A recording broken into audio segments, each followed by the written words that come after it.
Hello guys, स्वागत है आपका अपने YouTube channel study with Aman कुल में। आज हम लाए हैं director of education GMCT of Delhi की वर्कशीट नंबर 22 जो कि क्लास 9 के बच्चों के लिए सब्जेक्ट आपका सोशल साइंस है। डेट है जिसकी 28 अगस्त 2021। आप अपना नेम एंड अपनी क्लास की जगह नेम लिखेंगे। आज हम ब्रॉडर मीनिंग ऑफ डेमोक्रेसी की ब्रॉडर मीनिंग देखेंगे। इन दिस चैप्टर में we have try to understand democracy by identify the features. हमने डेमोक्रेसी को समझा उसके फीचर्स को देख के, उसके मेरिट्स को देख के, and arrived at a decision that rule of representative elected by the people is called democracy. यानी उसके लास्ट डिसीजन पे हम आए कि रिप्रेजेंटेटिव का रूल्स होता है जो, और वो रिप्रेजेंटेटिव्स पीपल्स यानी जनता द्वारा चुने होते हैं, इसे ही हम डेमोक्रेसी कहते हैं। Even in those countries which we call democratic, और वो कंट्रीज़ भी जिन्हें हम डेमोक्रेटिक कहते हैं, all the people do not rule but majority is allowed to take decision on behalf of all the above. बाकी कंट्रीज़ में भी ऐसे होता है कि पूरी जो जनता है वो नहीं निर्णय लेती, जो मेजॉरिटी होती है वो ही अलाउ होता है, उसे डिसीजन लेने का अधिकार होता है। The rule of majority two is done through their elected representative. जो मेजॉरिटी रूल है वो किसके द्वारा होता है? इलेक्टिव रिप्रेजेंटेटिव के द्वारा। Why rule by the representatives, तो ये रिप्रेजेंटेटिव है वो रूल क्यों करते हैं? Modern democracy involve such as large number of people, it is physically possible for them to sit together and make a collective decision. अगर ऐसा हो कि आज के टाइम पे कि सभी लोगों को इकट्ठा कर लो, पूरे देश के लोगों को, एंड या पूरे राज्य के लोगों को इकट्ठा कर लो और उनसे पूछो कि क्या डिसीज़न लिया जाए, तो ऐसा तो पॉसिबल नहीं है।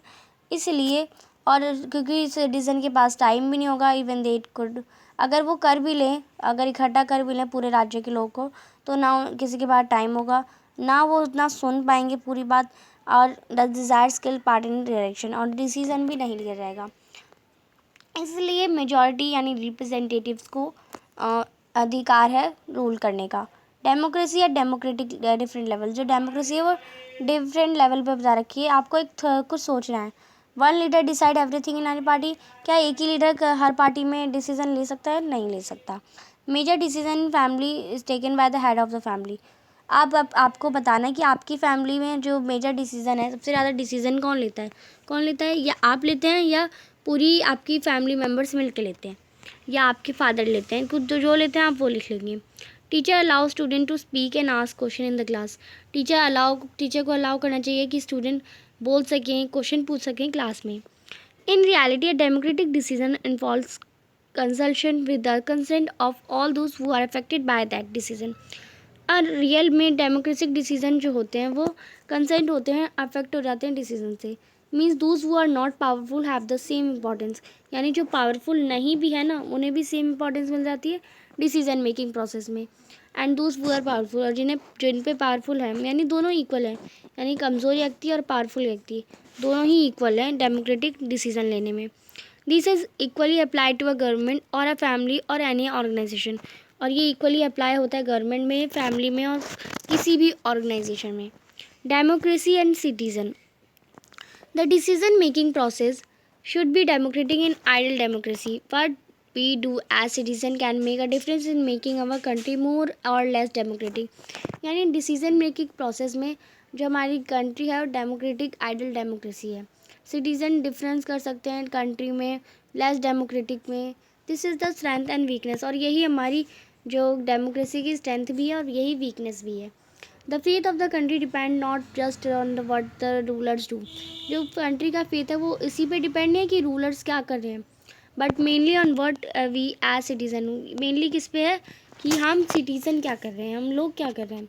Such type of thing distinguish and make democracy superior from other form of government like monarchy, dictatorship और वन पार्टी रूल। यानी इस टाइप का डिस्टिंग्विश डेमोक्रेसी को और सुपीरियर बनाता है जब गवर्नमेंट हो जाती है जैसे मोनार्ची की, डिक्टेटरशिप की, वन पार्टी रूल की, और सिटीज़न एक्टिव पार्टनर की। तो ये सारी थी आज की वर्कशीट। आई होप आपको अच्छे से समझ आ गई होगी। अब इसी से रिलेटेड कुछ क्वेश्चन है।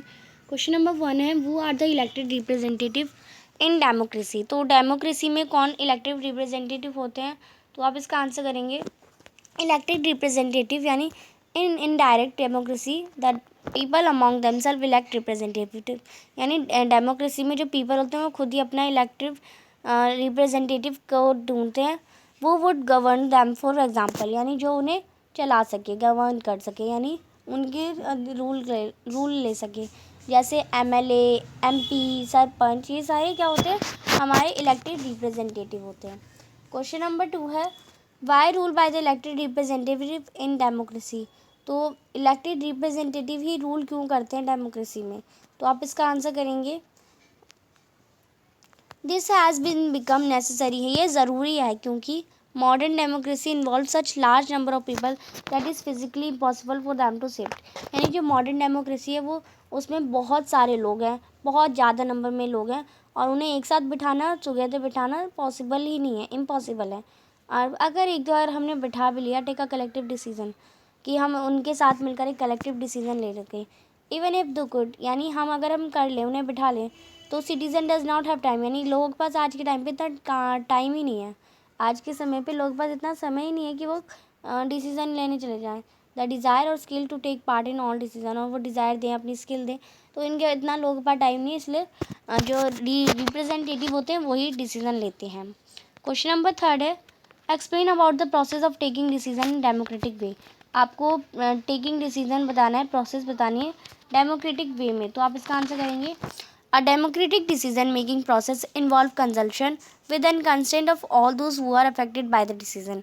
It means अगर इसमें बताया गया कि रिच या पुअर, मेल या फीमेल, पावरफुल या वीकर, सभी कंसल्टेड हैं, सभी के लिए एक सेम ही प्रोसेस एप्लीकेबल है गवर्नमेंट के लिए, चाहे वो घर हो या स्कूल। क्वेश्चन नंबर 4 है, अकॉर्डिंग टू यू, यानी आपके द्वारा, what contribution of citizen to make better democracy. Citizen का क्या कंट्रीब्यूशन होना चाहिए कि डेमोक्रेसी और बेटर बन जाए। तो public participation may be regarded as a form of empowerment, यानी पब्लिक पार्टिसिपेशन ज़रूरी है अगर हम एम्पावरमेंट बनाएं as a vital part of democratic governments. If we actively participate, अगर हम एक्टिवली पार्टिसिपेट करते हैं, तो रेज क्वेश्चन और गिव सजेशन, यानी हमें क्वेश्चन पूछने चाहिए, सजेशन देनी चाहिए। It would become easier for government और representative to take better decision, यानी ये बहुत ईजी हो जाएगा गवर्नमेंट के लिए, रिप्रेजेंटेटिव्स के लिए, कि वो बेटर डिसीजन ले। तो ये थी आपकी आज की वर्कशीट। अभी तक आपने मेरे चैनल को सब्सक्राइब नहीं करा है तो प्लीज़ मेरे चैनल को सब्सक्राइब करें और उसके बाद आने वाले बेल आइकन को प्रेस करें, जिससे आपको हर वीडियोस की नोटिफिकेशन टाइम से मिलती रहे। हम आपके लिए इतनी मेहनत करते हैं, तो आप एक सब्सक्राइब तो ज़रूर कर सकते हैं। आपकी एक सब्सक्राइब से मुझे बहुत खुशी मिलती है। ये वीडियो अच्छी लगी तो इसे लाइक करिए, दोस्तों के साथ शेयर करिए, और आपने अभी तक हमारा टेलीग्राम ग्रुप ज्वाइन नहीं किया तो आपसे ज्वाइन कर सकते हैं। साथ ही आप हमें इंस्टाग्राम पर फॉलो कर सकते हैं। कोई भी क्वेश्चन हो, कोई भी क्वेरी हो, आप वहाँ पूछ सकते हैं। Thanks for watching video, bye bye guys.